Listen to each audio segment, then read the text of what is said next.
Eu gostaria de trazer uma boa notícia aqui para a gente poder entender isso, mas a má notícia é que é muito difícil entender, para não dizer que é impossível entender quais são esses planos que foram apresentados pelo Gustavo Petro ontem, e aparentemente sem combinar com o governo brasileiro, né? Já que o Lula estava junto com ele ali numa série de agendas em Bogotá. Vamos tentar explicar aí. A proposta é mesmo de um plebiscito que se fale sobre a oposição da Venezuela.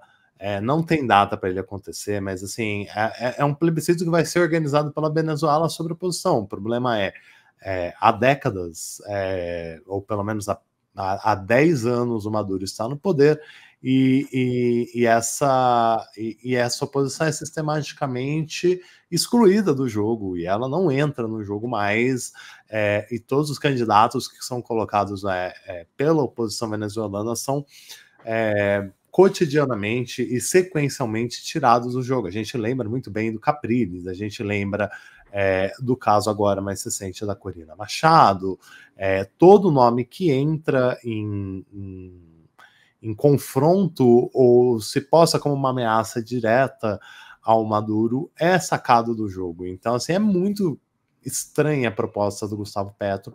Vale lembrar, ela não foi aí tratada diretamente, aparentemente, com o governo Lula, mas é uma proposta assim que, bem, acho que o Petro vai ter que voltar de novo e explicar para todo mundo. Ainda sobre o encontro do Lula com o Petro, a gente vinha aqui alertando nos últimos dias que podia ser aí uma receita muito complicada, né, para o Lula poder falar alguma coisa que gerasse novamente uma crise diplomática, tal como aconteceu quando ele viajou para a África. Não aconteceu, mas ele também não deixou quem esperava algum problema de mãos abanando, né? Então, assim, primeiro a gente falou aqui na Cruzoé sobre a declaração conjunta, que é um documento lançado após as conversas, que é um documento mais ou menos pré-pronto, assim, sobre as conversas dos presidentes, que meio que resumem o que eles discutiram, né? Primeiro que os dois que são abertamente contra o governo de Israel atual, do Benjamin Netanyahu, eles não criticaram o ataque iraniano no sábado e mantiveram ali uma postura bastante afastada, né, e desconsiderando esse ataque, cobrando, na verdade, ações de Israel para encerrar a guerra em Gaza, ou seja, falando que deseja o cessar-fogo, que deseja o cessamento ali das hostilidades com o Hamas, mas não citou, por exemplo, o ataque iraniano com mísseis balísticos, como a gente vem explicando durante a semana. E também falaram um pouco sobre a questão da Venezuela, mas eles foram ali mais pro forma ou menos polêmico do que essa questão do plebiscito. Eles apenas reiteraram que confiam na democracia venezuelana, seja lá o que isso for, e que esperam que o governo Maduro ele mantenha o que foi acordado em acordos internacionais pela realização de eleições no país. Pois é, e esse plebiscito, como a gente falou, vai ser organizado justamente pelo Hugo Chávez, quer dizer, pelo Hugo Chávez, esse já não está mais aqui conosco. Esse vai ser organizado pelo governo do Maduro. Você acha que existe uma chance pequena, quem sabe, desse plebiscito ser influenciado, visto que interessa ao governo o permanente cerceamento de direitos da oposição? Então, ele, um ditador, vai fazer um plebiscito consultando o povo para saber sobre os direitos da oposição que pode tirá-lo do poder.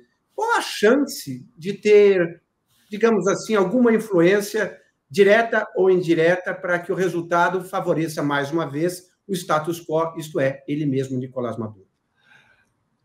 Inácio, acho que essa é uma questão extremamente interessante, porque a resposta não é necessariamente zero, assim, a gente poderia muito bem falar que as chances disso dar certo são zero, mas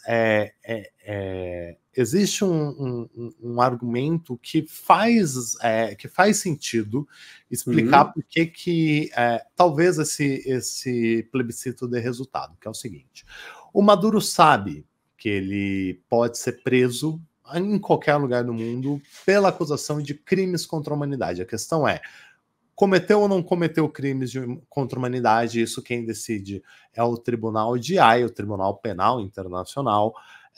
Há ações contra a Venezuela abertas no TPI, e em algum momento, se o TPI julgar que houve crimes contra a humanidade, é um crime que não se prescreve e o Maduro pode ser preso em qualquer lugar do mundo, como aconteceu com o Pinochet. O Pinochet, muitos anos atrás, ele havia sido preso na Inglaterra por ordem de autoridades espanholas. E ele era um ex-presidente chileno. Então, assim, tendo isso em mente, é possível imaginar que para o Maduro hoje, um dos cenários mais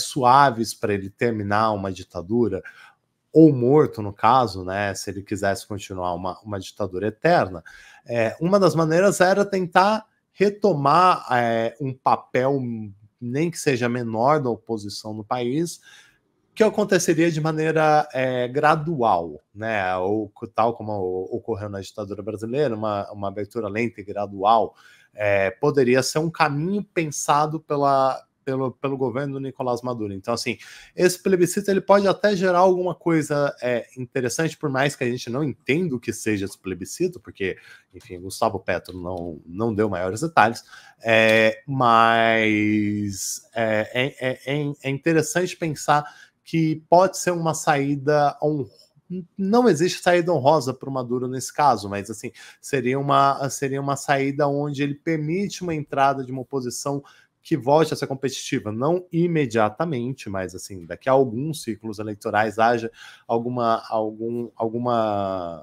fragmento de oposição que pelo menos ajude ele a dar uma limpada na barra. Então, assim, é curioso pensar que a resposta muito provavelmente não vai ser zero, não seja chance zero disso dar certo. Enfim, a frase da ditadura aqui era uma abertura lenta, gradual e segura. E no caso da Venezuela, quanto mais lenta, melhor, quanto mais próxima de zero gradualismo for, melhor, e segura. Nunca dá para ser muito, porque em algum momento pode haver um levante lá, mas vamos acompanhar, claro, porque é uma situação muito triste, essa democradura venezuelana, né? É uma ditadura muito mal disfarçada de democracia.